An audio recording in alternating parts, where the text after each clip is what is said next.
there, middle school scholars, and welcome to another episode of Learning Across Kansas. I'm your host, Mrs. Smoke, and I'll be guiding you through this learning journey across the Sunflower State. Learning Across Kansas is a partnership between the Kansas State Department of Education and the Kansas Public Broadcasting Service. Together, we want to ensure that your education continues as we deal with social distancing and the health issues facing our society. In today's show, we'll unpack the power of creativity and innovation through a common story every Kansan knows, The Wizard of Oz. No, we won't be seeking tornadoes as a mode of transportation anytime soon, but we'll be exploring how thinking, feeling, and having a courageous spirit helps Kansas move forward. First, we'll explore how murals play an important role in preserving culture and beautifying Kansas communities with Mrs. Farha. And we'll hear from Mr. Gudde on how Pittsburgh, Kansas embraced the engineering process for design initiatives and community revitalization. Next, we'll visit Mrs. Hillman's backyard to investigate how creativity and innovation set the stage for scientific wonders and discovery. Then we'll pop over to Mrs. Bowden's and see how mathematicians use creativity in the problem-solving process. Later, we'll travel through Kansas innovation history with Mr. Barikmo and learn how creativity, language arts, and a little origami magic go hand in hand with Mr. Wolf. And finally, Coach Martinez will challenge you to an innovator's home workout, and Counselor Schrader will link how creativity, innovation, and self-efficacy are the keys to pursuing your own passions and interests. But first, let's head down the yellow brick road with Mrs. Farha. Imagine, if you can, a world without color.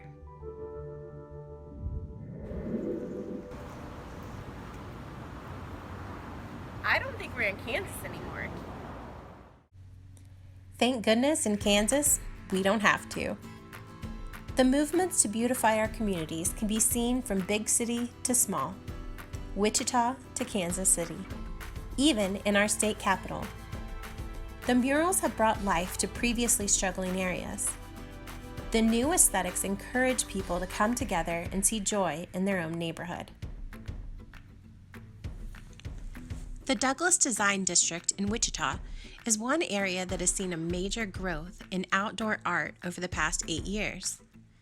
The district spans 3 miles along Douglas Avenue in central Wichita and boasts over 100 different murals from doors to entire sides of buildings. Each year in September, during the annual Avenue Art Days, the public can watch the transformation as muralists create their masterpieces live over the course of 3 days.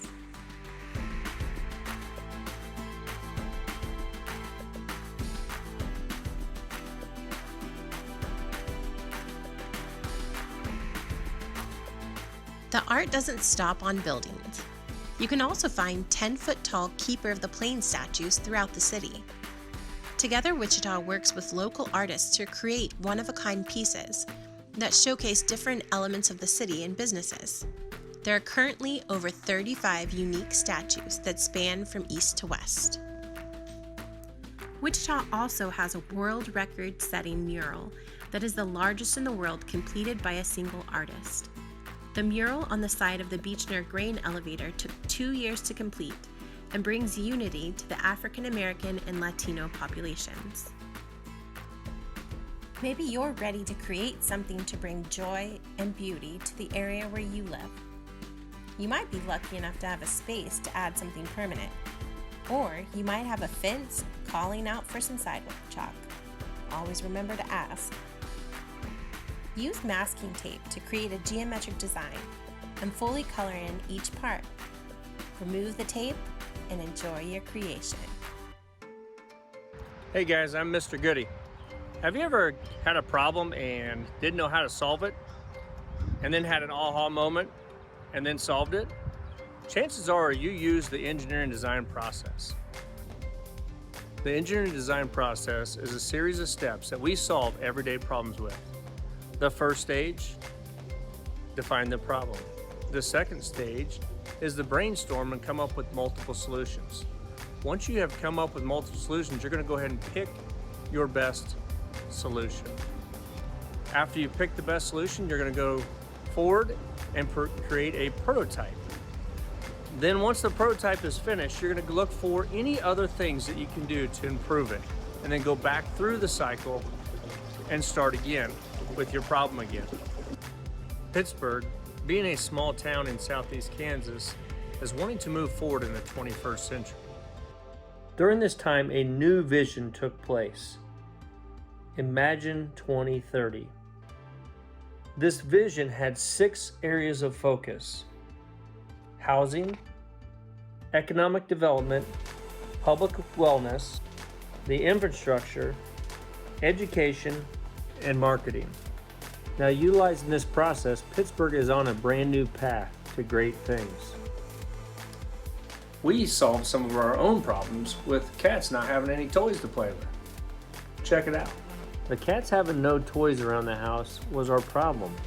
We sat around, talked about it, and decided that we're going to make our own cat toys.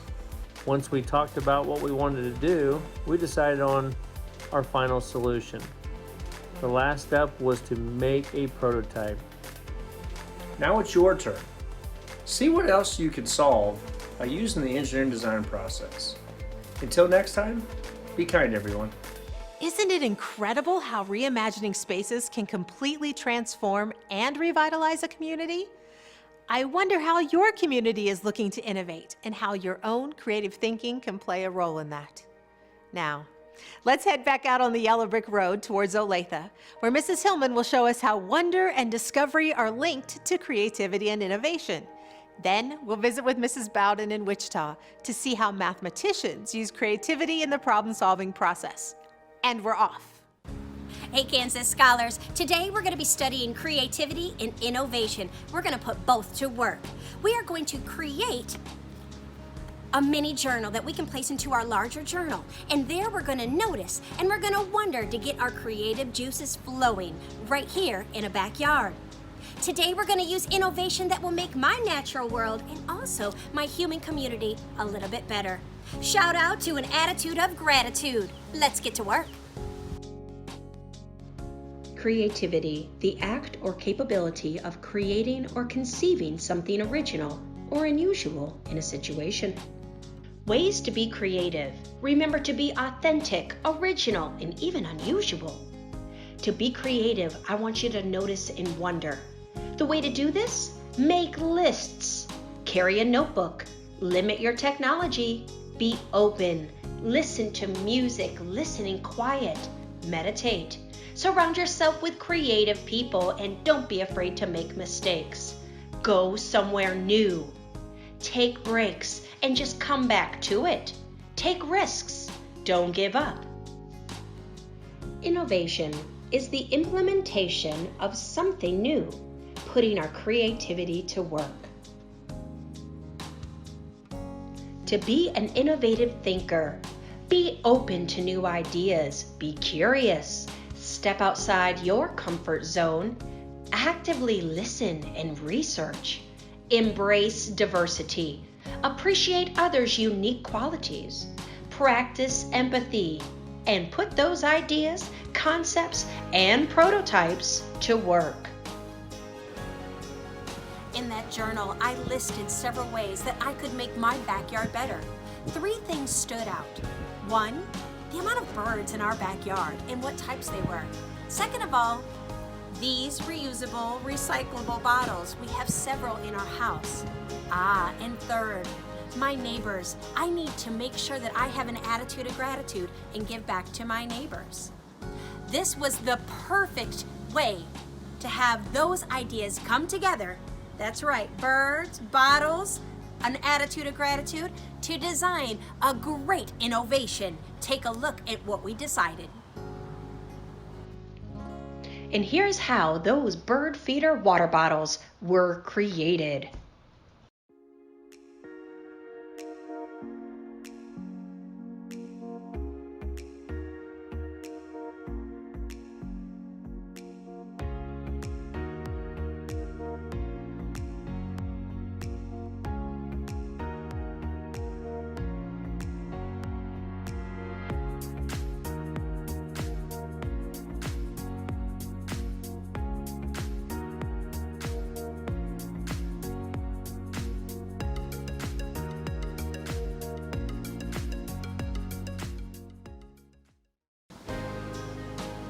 And here is our final implementation of our innovative idea.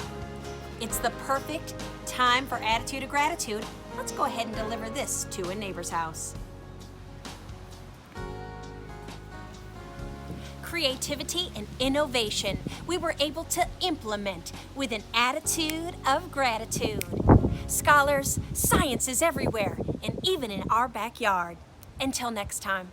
Hey everybody, Mrs. Bowden here from Andover, Kansas. When people think of creativity, they don't always think of math. Creativity doesn't always have to involve colorful arts and crafts. Did you know that creativity is a crucial part of mathematics? Creativity is embedded in problem solving. As mathematicians, we have to be creative in finding new ways to approach and solve problems. In mathematics, we use creativity to find multiple methods that work best for your brain. Sometimes collaborating with our peers can help. Think of the power of multiple minds working together towards one goal. Problem solving isn't always easy. It challenges us. It can be frustrating, rewarding, exciting. It's important that when things start to get difficult, we acknowledge how we are feeling and make sure we safely get back to a state of progressing towards our solution. Emotions and feelings are all part of the learning process. Creative questions often lead us closer to the final destination. Creativity makes us wonder why or how something works. Being brave to ask questions and to reflect on the result can advance your solution findings. Sometimes along the way, we make mistakes. Mistakes allow us to look at our situation from a different angle and start to get closer to our final answer and solutions. We can learn from what we've done wrong to move us forward. I like to call this failing forward. Math helps us create while completing everyday tasks and activities such as cooking, counting, building, or playing music. I am oftentimes inspired by the stories that numbers tell, which allow me to brainstorm and create a positive change. Next time you encounter a problem, use your problem-solving skills, keep a positive mindset, and don't be afraid to fail. Until next time.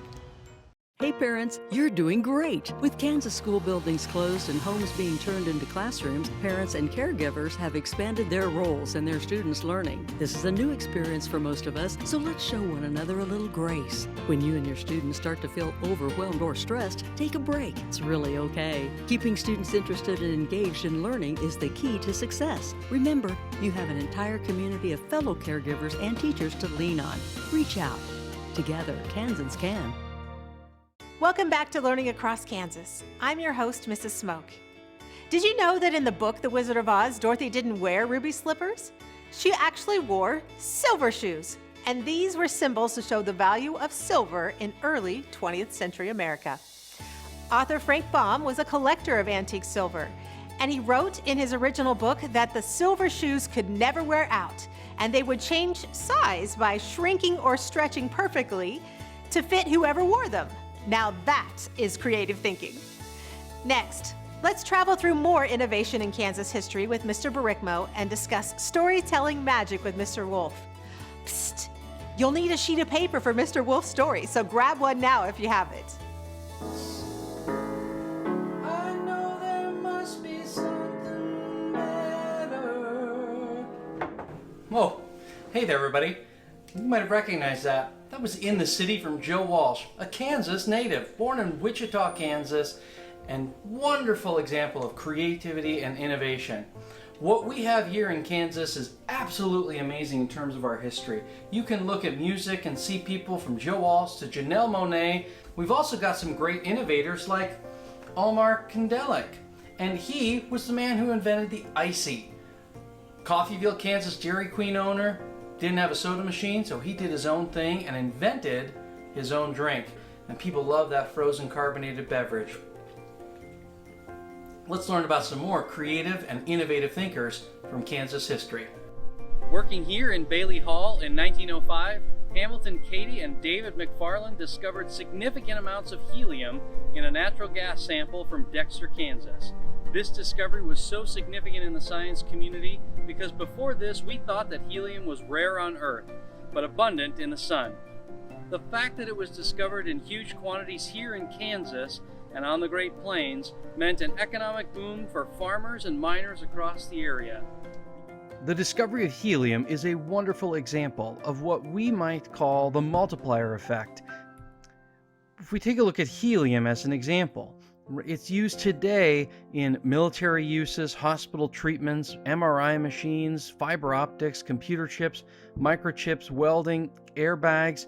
And when we look at the multiplier effect, that one piece of that one industry and that one invention then ripples out all the way throughout our economy, making the economy grow and making that innovation so much more powerful. There are so many great examples of Kansas innovators throughout our history. Charlie Bird Parker from Kansas City, Kansas, George Washington Carver, a homesteader out in Ness County, Kansas, and the first inventors of the helicopter, William Purvis and Charles Wilson out in Goodland, Kansas. But one of the most famous Kansans.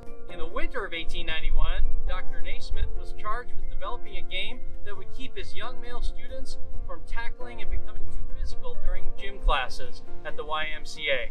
His 13 simple rules for basketball, named after the peach baskets used for the goals, would become a classic American sport. He came to the University of Kansas in 1898 and began the storied University of Kansas basketball program as his first coach and athletic director. Even though he was the only coach in KU basketball history with a losing record, he put Kansas and the Jayhawks on the map and set up a legacy of success in college basketball. Necessity is the mother of invention, and together with this father of basketball, he made it a powerful impact on Kansas, our nation, and the world. Creativity and English language arts. They go together like peanut butter and jelly, like Mork and Mindy, like bacon and eggs, like butter and popcorn. Creativity lives within communication, the writing and the reading of ideas and texts. And today I hope to show you a little piece of origami paired with a narrative story and with a little sprinkle of magic at the end. Let's get started. You need an 8.5 by 11 piece of paper for this project. What you're going to do is you're going to fold it in half first and listen to this story. Once upon a time, there was this boy named Brad, and Brad collected t-shirts. And anywhere he would go, he would get a souvenir t-shirt. So if his family went to Branson, what would Brad pick out for a souvenir? Yep, a t-shirt. Fold it in so you can have two triangles like this, and the opening's still here at the bottom. And Brad wanted all of these t-shirts so that he could have one of his friends sew him up a t-shirt quilt to represent all of the places that Brad had been. And this time you're going to fold the first lip up and do the same side for the second one. Same thing for the second one. And one day for his birthday, Brad's dad got Brad a sailor's hat. And he said, "Ahoy, Brad. We are going to go sailing." Brad put that sailor's hat on and said, "Dad, this is awesome. It's a little too big, but this is awesome." And Brad's dad said, "Wait, bud, there's another present in there." So he keeps on looking around. This time you're going to take that sailor's hat and you're going to make it a square and fold it like so. And then the bottom comes out like this, and you're going to fold the first part up and the second part up. So you have a smaller sailor's hat. And Brad found a smaller sailor's hat, just his size, right in that package. And he's like, "Dad, yes, we're gonna go sailing." And Brad's dad said, "Do you want to ask Grandpa?" And Brad thought about it and he said, "Well, Grandpa's 80 years old. I don't know if he wants to go sailing, but I'll ask him." So they went over to Grandpa's house and they said, "Gramps, you know that you're 80, but do you want to go sailing with us? Like pirates?" And Grandpa said, "Hi, matey." Anyway, back to Brad. He got his hat on, and they got a canoe, and they went to a lake, and they got matching t-shirts for Brad's souvenir collection. And if you take your little sailor's hat and pull it out to the ends like this, just pull what you have, don't make a canoe. And they went sailing, just Brad and his dad, on the little river, and they got a little ahead of themselves and they hit a rock. And it busted off, and you can rip off the tip of their boat, and it spun around and bumped into another rock, and it ripped that part off. You can rip that off, and then came out of control and it went down and bottom, and a little top on your boat you can rip off, and they were drowning. But an onlooker called 911, and both Brad and his dad could swim, and they were wearing life jackets, and so the onlooker that could swim, and the emergency help came and dove down and found the first thing that they found. If you open up your piece of paper, you'll see the very first thing that they found was this t-shirt. In your journals this week, write a resolution, an ending to that story. What happens to Brad and his dad? What happens to the t-shirt? Be creative.